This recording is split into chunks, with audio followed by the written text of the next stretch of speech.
Hello lovelies, it's Sarcasm the Sickness, and thank you for coming back for another episode of Skill Link. Today I am working on a really adorable commission that was brought to me by Ryan, who is a subscriber of mine, and who comments very frequently, and is just generally a really cool dude. The link to his YouTube will be in the description below, but there isn't anything to see, but it is cool if you want to get in contact with him, chit-chat, whatever, you know. The commission was to be of an Espeon and a Cubone, and the two suggestions were either like Espeon and Cubone like about to fall asleep or whatever, just like cuddling together, or a Cubone riding the back of an Espeon. And so I drew up sketches for both for him, and he actually told me afterwards that that the second suggestion, the Cubone riding the Espeon suggestion, was just a joke, and just like a silly little like yeah, that'd be funny, whatever, kind of thing. But he ended up loving the sketch so much, and so that's the one we went ahead with. So I hope you enjoy this. I really enjoyed drawing and coloring this, so I think you'll enjoy it too. But anyway, today we are going to talk about have you ever had like a story that you don't particularly remember, but your parents have told you so many times that you've kind of like formed this fake memory for it, like you don't remember it because you were too little, you were too this, too that, whatever, but your parents can swear to you, or you can swear that you can like picture it because your parents or your sister or your brother or your weird uncle, whatever, have told you about the story so many times. I have a couple stories like that. I have a couple stories that my parents like to tell, to other people, other parents, I suppose, at parties, like, oh, when Tara was little, she did this, and, it's like cute little things, I guess. And it's gotten to the point where, when they tell those stories, I have a picture that comes up in my head. I know I don't remember it. I know for absolute certain I don't remember that shit. I mean, come on. I was, 2 for, one of them. I believe I was 2 for, or 2, 3, 1, I don't know, really little for both of these stories that I'm about to tell. One of them, I guess, this is one that my dad likes to tell, because it shows how tough of a little kid I was, I suppose. He said that they had brought me to a park, and I'm not sure which park, and I'm not sure where, and it may be a regular park, it might have been an amusement park, I have literally no idea. But I obviously, like I said, I have this picture that comes up in my head of just this weird whatever park. He said that for whatever reason I decided that I wanted to run around the all the the slide and the whatever stuff that kids climb on in the middle of the park or whatever. I'm just running around it at top speed for a little 2-year-old or whatever. And my dad said he looked up and saw that going the opposite direction from me, but the same route, I guess, was a little boy, probably about 4 to 5, also running around the park at top speed, headed straight my way. And before my dad can react, slow-mo, like he didn't have time for that, me and this small little boy collided head first, and both flew backwards onto the ground, and just his parents and my parents are just oh my god. And the little boy starts just screaming and holding his head and just crying his eyes out, just like that. I mean, I had to hurt, right? It hurt just ridiculously. But my dad said that before they could reach me, I had sat up and kind of shook my head a little bit, just one of those, and just got up and kept running. And my dad loves to tell that one, because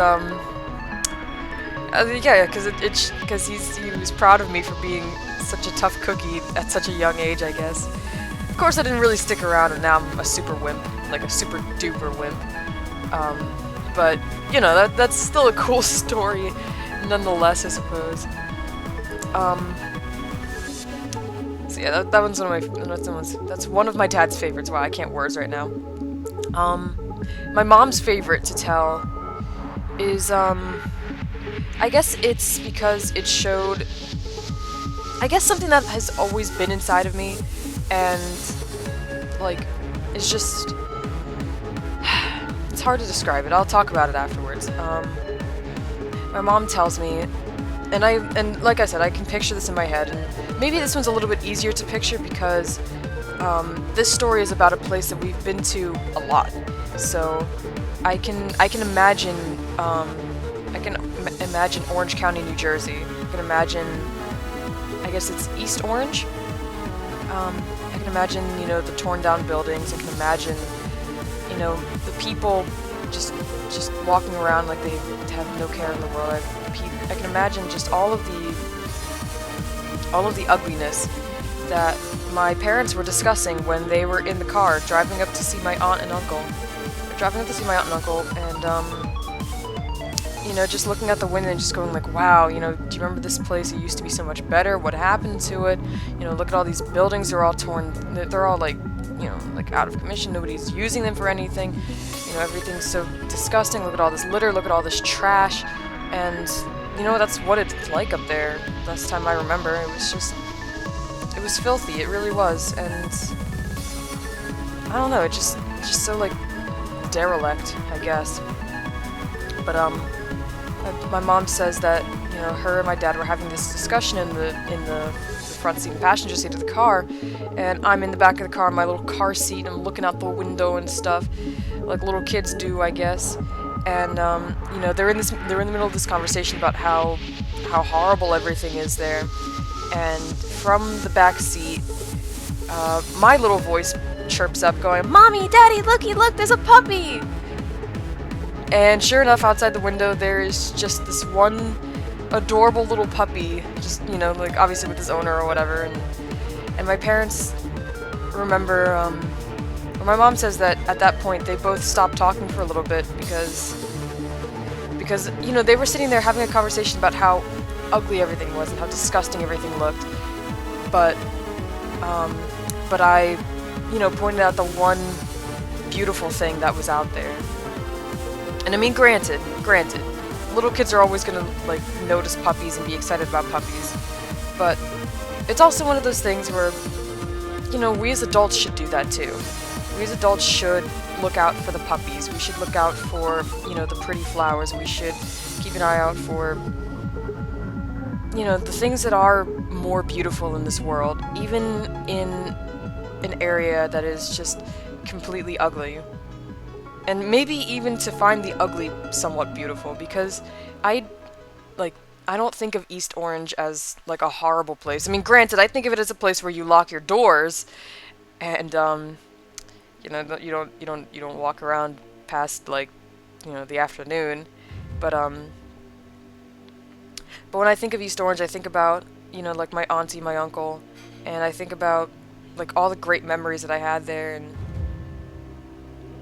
I don't know, I guess I feel like, my mom likes to tell that story because she feels that that's my default nature, is to look for the beautiful stuff in the world and not focus on the negative stuff.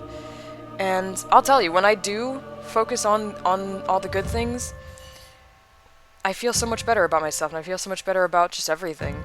And I mean, granted, there are very horrible things happening in this world. There are very ugly things.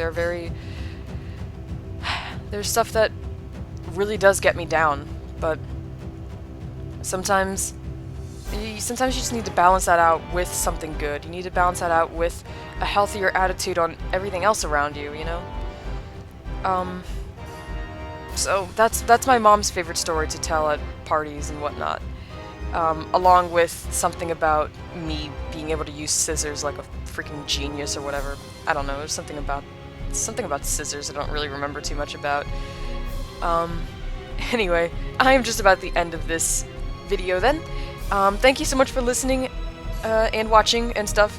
Leave a like if you haven't. In the comment section, tell me